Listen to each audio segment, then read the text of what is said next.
Kommuri gold buyers తాకట్లో ఉన్న బంగారం విడిపించి ఆ రోజు మార్కెట్ రేటు కట్టి మిగిలిన డబ్బు మీకే ఇస్తారు. Contact number 9247538993. నమస్తే అమ్మ. నమస్తే అమ్మ, కామాఖ్య టెంపుల్ గురించి చాలా విధాలుగా మేము వింటున్నాము. సో మీ మాటల్లో ఒక్కసారి చెప్తారా? కామాఖ్య అన్న పదంలోనే మీకు అర్థమైపోద్ది. కామ ప్లస్ అఖ్య ఈజ్ ఈక్వల్ టు కామాఖ్య. అంటే కామ అంటే ఏంటి? కోరిక అని అర్థం. అఖ్య అంటే తీర్చున్నది. కోరికలు ఎవరైతే తీరుస్తారో ఆవిడని కామాఖ్య అని పిలుస్తారు. ఈడ కోరిక తీర్చడం అంటే అర్థం ఏమిటి? అర్థం ఏమిటి అంటే మనలో ఏంటి అంటే 3 రకాల అగ్నులు ఉంటాయి. మొదటి అగ్ని పేరు కామాగ్ని అంటారు, రెండో అగ్ని పేరు జఠరాగ్ని అంటారు, మూడో అగ్ని పేరు జ్ఞానాగ్ని అంటారు. ఈ కామాగ్ని ఎప్పుడు ఏం చేస్తూ ఉంటుందిట? అది కావాలి, ఇది కావాలి, ఇది కావాలి, ఇది కావాలి, అన్నీ కావాలని అన్నిటి చుట్టూ తిప్పుతూ ఉంటుందిట.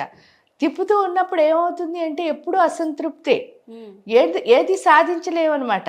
ఊరికే అన్నీ కావాలని అనుకుంటూ ఉంటాం. యాక్సిడెంటల్గా కొన్ని వచ్చేసాయి అనుకోండి, హ్యాపీగా ఉంటాం. రాలేదనుకోండి ఎప్పుడు బాధే, ఎందుకంటే అసంతృప్తి.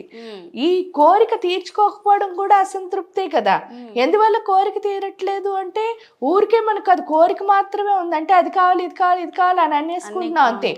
కానీ అది ఎప్పుడైతే జఠరాగ్ని కింద మారిందో, ఆ జఠరాగ్ని అంటే అర్థం ఏమిటి అని అంటే అది పొట్టలో ఉంటుంది. చాలా మంది ఆకలి ఆకలి అనుకుంటారు. ఇక్కడ జఠరాగ్ని అంటే ఆకలి అని కాదు, తపన అని అర్థం. మీ కోరిక ఉండడం ఇంపార్టెంట్ కాదు, దాన్ని సాధించాలని ఏముండాలి? దాని కోరిక తపన ఉండాలి. అంటే సాధించాలి సాధించాలి. ఆ స్థితి ఎప్పుడు వస్తుంది అంటే కడుపులో అగ్ని యాక్టివేట్ అయినప్పుడే.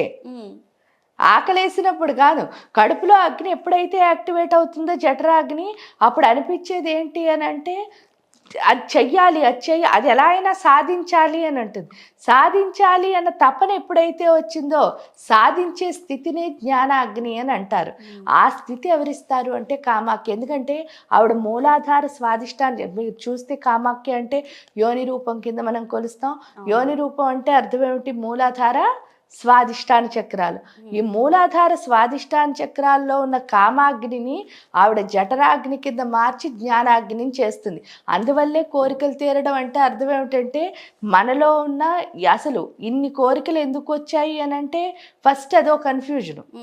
ఎందుకంటే మనకేం కావాలో మనకి తెలియదు. ముఖ్యంగా మీరు ఎప్పుడైతే దాన్ని చెయ్యాలి అన్న తపన వచ్చిందో అప్పుడు చాలా మొత్తం ఉన్న కలుపు మొక్కలన్నీ పోతాయి. ఎందుకంటే మీకు మామిడి మొక్క ఏంటో కలుపు మొక్క ఏంటో తెలిసిందనుకోండి, పేకడం ఈజీ. మీకు మామిడి మొక్క ఏమిటో తెలియదు అనుకోండి, కలుపు మొక్క అనుకుని మామిడి మొక్కను కూడా చేస్తారు, తీసేస్తాం, మనకు తెలియదు కదా. సో ఇప్పుడు వచ్చేసరికి ఏంటంటే ఈ కామాగ్ని ఎప్పుడైతే జఠరాగ్ని కింద మారిందో అప్పుడు మనకి ఏం కావాలి అన్నది మనకు అర్థమై దాన్ని సాధించడానికే మనం ఏం చేస్తూ ఉంటాం? ట్రై చేస్తాం. అది పూర్తిగా జ్ఞానాగ్ని.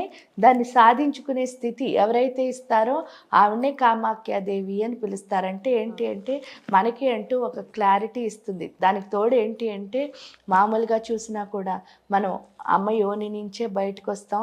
ఎందుకంటే సృష్టి అంతా తల్లి యోని నుంచే జరుగుతుంది. తల్లి యోని నుంచి బయటకు వచ్చిన మనకి ఫైనల్గా మనం అనుకున్నవన్నీ సాధించుకుని మళ్ళీ అదే యోనిలో మోక్షాన్ని పొందుతాం. కాబట్టి మనకి మోక్షాన్ని ఇచ్చే ప్రదేశం. మోక్షం అంటే అర్థం ఏమిటి? మనం అనుకున్న, ఇప్పుడు సపోజ్ చూడండి, మనకున్న బంధాలన్నీ విడిపోవడం అంటే మనం అనుకున్నవన్నీ సాధిస్తేనే కదా ఒక్కొక్క దాన్ని వదులుకుంటూ వెళ్ళిపోగలదు. ఆ స్థితి ఎవరిస్తారు అంటే ఆ పరమేశ్వరి కామాఖ్య.